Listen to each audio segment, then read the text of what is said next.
So guys, mag-check tayo ng aircon ngayon. Ito guys, nag-trip yung kanyang breaker. So itong unit na to, may anong sa inyo guys, ito sa mga unit na to.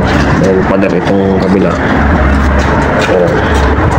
Ikot-ikot lang yung mainit na hangin. Kaya maybe this one the unit. Maybe this one the unit. What happened this one? Why?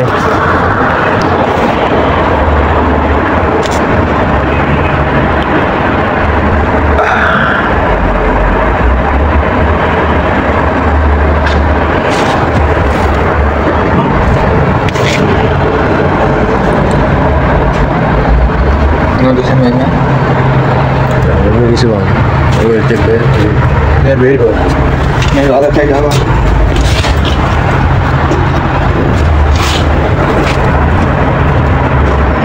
Ready? Oh.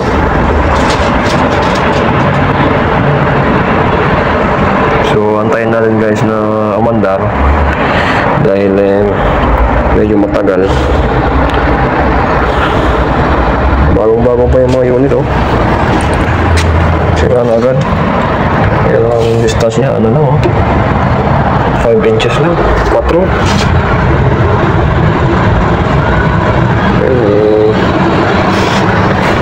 Tapos pagka umandar, babang ka dito sa pader.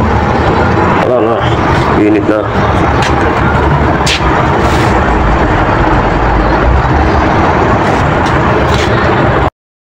So yan guys, may bug, gumanon siya. I-check natin. Ayun, nangamoy sunog siya oh. Hindi na rin ako nakapira, biglang nagbug. Oh pa, breaker ha? Oh, breaker? Yeah. Okay. So nag-trip, check natin guys. Anong problema, baka sa terminal ng compressor. Ito. Maybe compressor, okay. This one.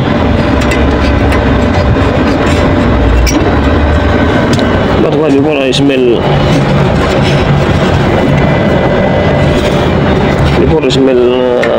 burn.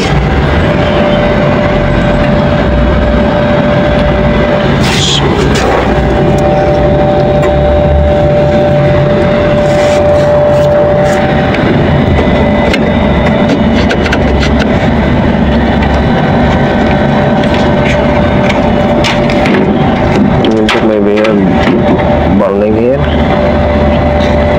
terminal.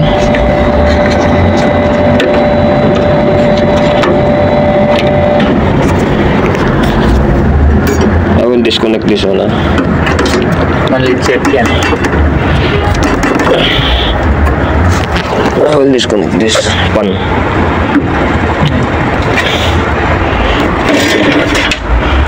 Well, the other one. This one.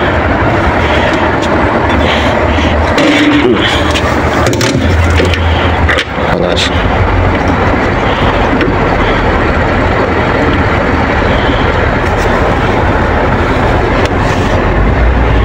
Yeah, this one good.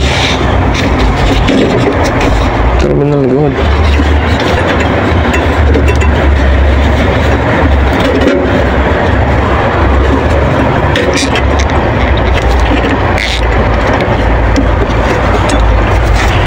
Over here.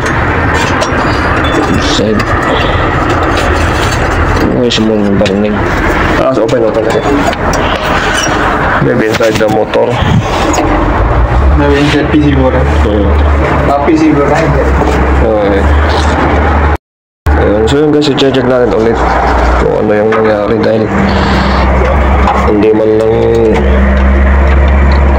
gumana. So i-disconnect natin yung fan motor. So i-check natin kung ano yung kanyang status, kung ano yung mangyayari ulit. Dahil kanina bug, gumanon lang siya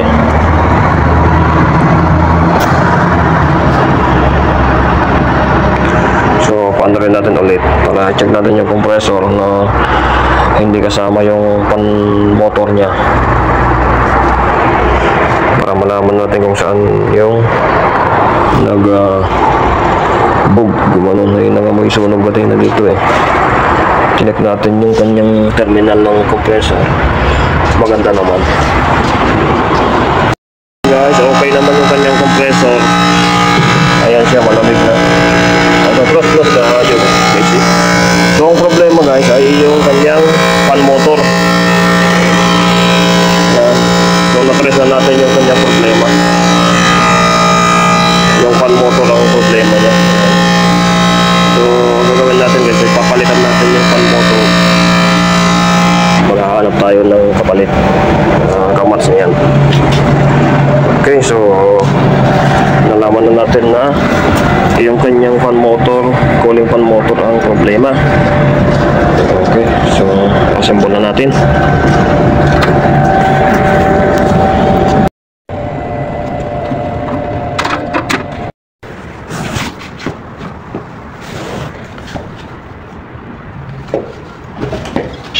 Okay.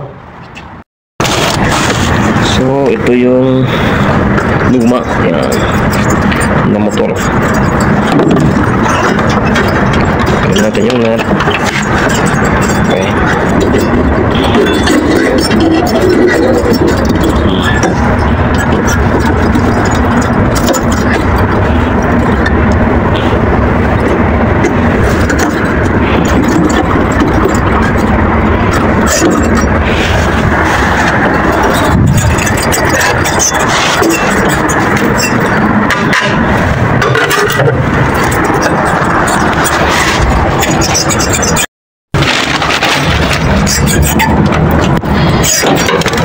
Wah, bagus ya.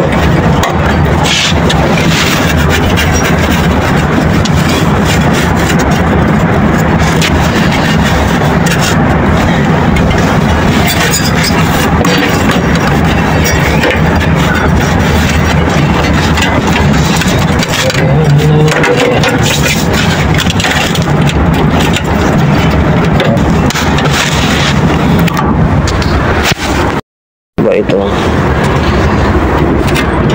big, tanggalin natin yung ganito.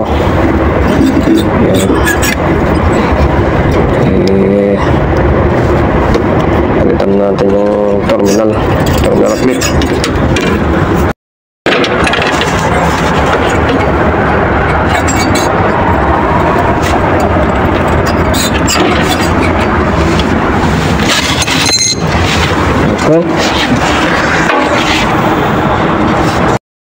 Ayan. So yun guys, natapos na natin i-install yung bagong motor.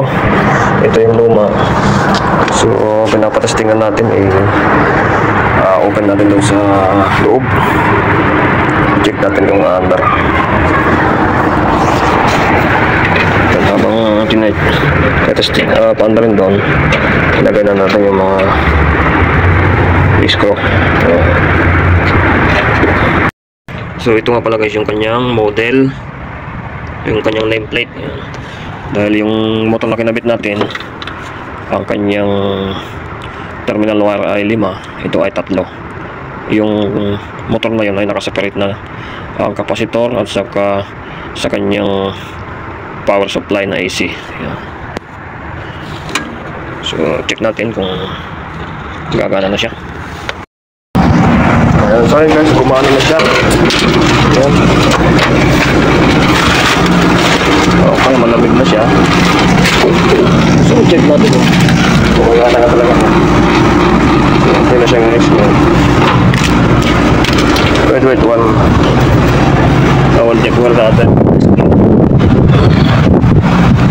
Okay na, malamig na ang ating AC ngayon. Ayan.